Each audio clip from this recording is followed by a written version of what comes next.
आपको यार बहुत विलम्ब लगा लिया आपने आज तो। बहुत दर्शन देने में लेट कर दिया आप। हम तो इंतजार कर रहे थे कि अभी आप 84 कोस की परिक्रमा में हैं। कब मिलाओगे?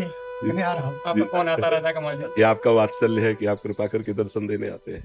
प्रभु जब विशेष अनुग्रह करते हैं तब अपने निज जनों का साक्षात्कार करवाते हैं। भगवान का साक्षात्कार इतना दुर्लभ नहीं है, भगवान अपने लिए सुलभ कहा है। अनन्य चेता सततम यो माम स्मृति नित्य सह तस्याहम सुलभा पार्थ। नित्य युक्त से योगिना, मैं सुलभ हूं, लेकिन बोले बहुनाम जन्मनावंते ज्ञानवान माम प्रपद्यते वासुदेवा स्वरमित सम आत्मा सुदुर्लभा। महात्मा सुदुर्लभा और आम सुलभा। भगवान अपने लिए तो कहते हैं मैं सुलभ हो सकता हूं, लेकिन मेरे को भजने वाले और मेरे को प्राप्त और सर्वत्र मेरा साक्षात्कार करने वाले ऐसे महात्माओं का दर्शन दुर्लभ है। भगवान देवर्षि नारद जी भी कहते हैं महात्संगस्तु दुर्लभो अगम्यो अमोघश्च। महापुरुषों का संग मिलना दुर्लभ है, यदि निर्वाह कर ले जाए।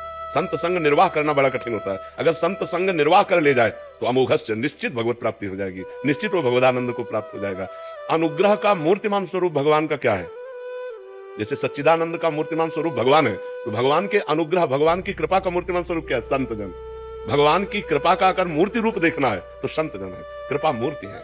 कृपा रूप जो वपु धर्यो, साक्षात भगवान की कृपा ने जब वपु धारण किया तो संत नाम से कहा गया, कृपा वपु। बेसरो मम बपू हम बहुत सौभाग्य।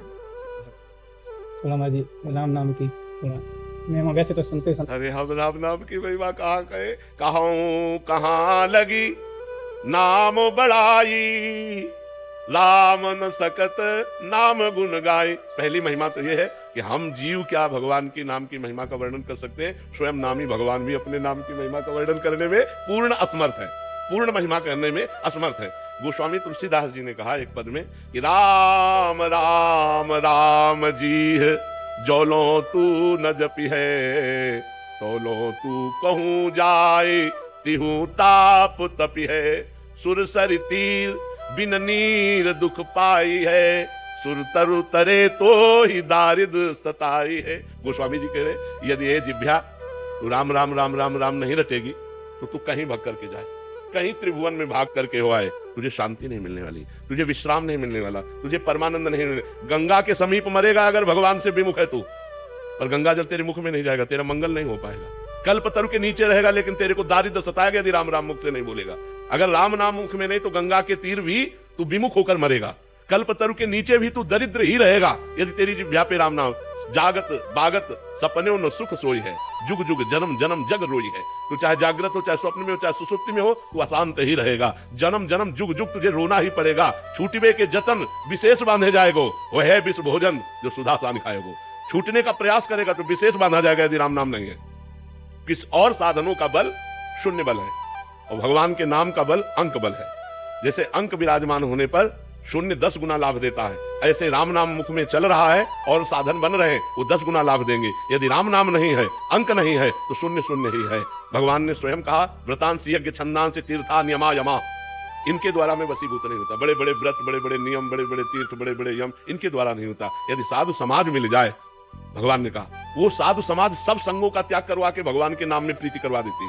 संत संग का यही रंग है कि भगवान प्यारे लगने लगे, भगवान का नाम प्राण प्रिय लगने लगे। हर द्वंद्वों में हमारा नाम छूटे ना, चाहे वो मान हो, चाहे अपमान हो, चाहे निंदा हो, चाहे स्थिति हो, चाहे लाभ हो, चाहे हानि हो, चाहे सुख हो, चाहे दुख हो, लेकिन हमारी जिह्वा राम राम राम राम रट रही है, बस सब कुछ प्राप्त हो गया। गोस्वामी तुलसीदास जी ने कहा बिगड़ी जन्म अनेक की अब वहीं सुधरे आज, यदि होई राम को नाम जब तुलसी तज कुसुमाज। यदि हम भगवान श्री राम को अपना प्राण प्यारा प्रीतम मान ले और उनके नाम का निरंतर जप करें और गंदी आदतों का त्याग कर दे तो जीते जी जीवन मुक्त है। अभी जीवन मुक्त है, अभी भगवत प्राप्त है। भगवान से अपना ममत्व और नाम की आसक्ति और दुर्गुण दुराचारों का त्याग, बस इतना ही सब शास्त्रों का सार है।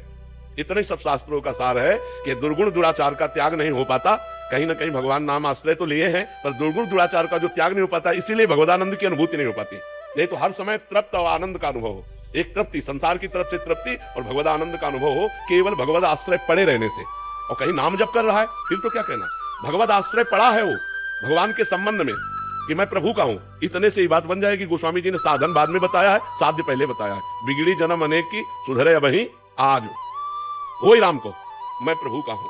मैं भगवान का हूं, इतनी बात हृदय में आ जाए तो वो विश्व पर विजय प्राप्त कर लिया। और कहीं नाम जप करने लगे फिर क्या कहना, और कहीं दुर्गुण दुराचार का त्याग करके नाम जप कर रहा है तो भगवान को अधीन कर लेगा। सुमिर पवन सुत पावन नामू अपने बस करी राखे। इस चौपाई से बढ़कर और क्या उदाहरण हो सकता है। अपने बस करी राखे, जो परम स्वतंत्र है, जो निरंकुश है, जिनके ऊपर किसी का अधिकार नहीं है, उनको अपने बस में कर लिया। और वो ये कह रहे हैं भगवान स्वयं श्री रामचंद्र जी कि प्रति उपकार करो का तोरा सन्मुख हो न सकत मन। अधीनता देखिए, सुन सुत तात उरिन में, ऐसा मैं आपका ऋणी हूं, भगवान कह रहे हैं। तो भगवत सेवा और भगवान नाम जप यही जीवन का सार सर्वस्व है। यह गुण साधन से नहीं हुई हाँ। और प्रभु की कृपा पाए। पाओ को संत चरण रज में बड़ी सामर्थ्य महाराज। अगर संतों की चरण रज का सेवन हो तो भगवान के नाम में, रूप में, लीला में आसक्ति में, धाम में, सब में आसक्ति हो जाएगी। क्योंकि संतों की चरण रज के बिना रहु गणित तपसा न याति न चेज्या न निरूपणात् ग्रहाद्वा न छंदसा नैव जलाग्नि सूर्यो बिना महत्पाद रजोभिषेकम। बिना महापुरुषों की चरण रज से अभिषिक्त हुए ये जो भगवत अनुराग है, भगवत तत्व ज्ञान है, भगवत नाम प्रीति है, ये तपस्या से नहीं हो सकता, ये गृहस्थ धर्म के आराधना से नहीं हो सकता, ये सूर्य चंद्र की आराधना से नहीं हो सकता, ये वेदाध्ययन से नहीं हो सकता, ये तीर्थ यात्रा से नहीं हो सकता। रहु गणित तपसा न याति न चेज्या न निरूपणात् ग्रहाद्वा न छंदसा नैव जलाग्नि सूर्यो बिना महत्पाद रजोभिषेकम। बिना महापुरुषों की चरण रज, तो संतों की चरण रज में लोटे, उनकी जूठन खाए तो अपने आप सब बात बन जाएगी। देवर्षि नारद जी का अनुभव, जब वो 4 महीने संतों की सेवा में रहेला और उनकी जूठन पाई ना, तो अगला जन्म देवर्षि नारद का हुआ, सिद्ध महापुरुष हो गए। पर जी महापुरुष की चरण रज बताया, और जैसे भीष्म मात्र की, हमें तो लगता है भेष मात्र कोई महापुरुष मान लेना चाहिए। अगर भेष मात्र में कहीं संशय करेगा तो वो महापुरुषों में भी संशय कर लेगा। शालिग्राम की बटिया चाहे छोटी हो चाहे बड़ी हो, आज चाहे विराजमान की कोई चाहे 1000 वर्ष पहले पूजन होता है और शालिग्राम शालिग्राम है। ऐसे वैष्णव मूर्ति है। मात्र आपकी निंदा करेंगे तुम कैसे उन पे?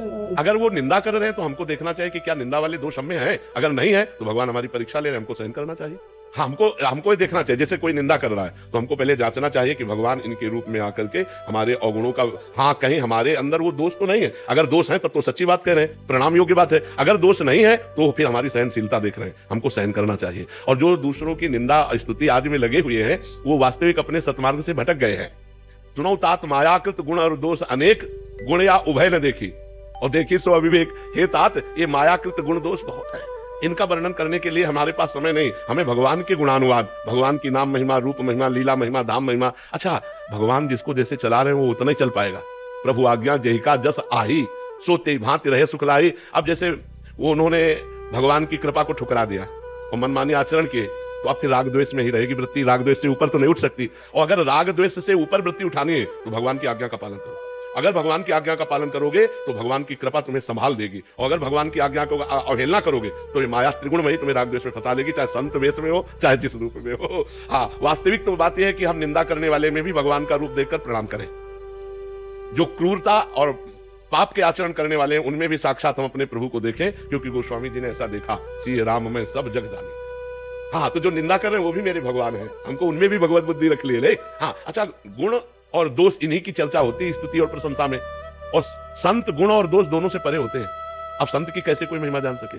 संत गुण और दोष से परे होते हैं। आप अगर वर्णन करोगे प्रशंसा तो प्राकृतिक करोगे, और निंदा करोगे तो प्राकृतिक करोगे। और वो चिदानंद में स्थित रहते हैं तो तुम प्रकृति जन्य बात को क्या जानोगे? उनकी आंतरिक स्थिति को तो समझना मुश्किल है ना। प्राकृतिक निंदा होती है और प्राकृतिक ही प्रशंसा होती है। और प्राकृतिक जो चिदानंद भगवत प्रेम है उसे तो नहीं जाना जा सकता ना। इसलिए निंदा और स्तुति दोनों मायाकृत है और दोनों त्याज्य है। दोनों त्याज्य है। ग्रहण योग्य है भगवान का स्तुति, भगवान की महिमा, भगवान का नाम, भगवान का रूप, भगवान की लीला। इसीलिए ज्यादा मिलना नहीं चाहिए किसी से। साधु को संयम से मिलना चाहिए। अगर हमने देखा कि इष्ट मिले और मन मिले, मिले भजन रस रीति, तो तहा निसंक होए मिलिए तासु कीजे प्रीति। जैसे इस समय जो हमें सुख है वो सुख भजन में भी हमें नहीं। संत मिला, उमा संत समागम सम न लाभ कछु आन। ये भगवान जब विशेष कृपा करते हैं तब अपने प्रेमी जनों का संग दे देते हैं। जब द्रवहि दीन दयालु राघव तो साधु संगति पाई। जब रघुनाथ जी कृपा करते तब भक्तों का संग प्रदान कर देते। बड़ी कृपा, नहीं जरूर, बड़ी कृपा मादी ये आपको। पुण्य बल मिला ही ना संत। हम लोगों के आज बड़े पुण्य थे, संत का ये तो प्रधानता आपकी कृपा है जो आप कर सकते हैं।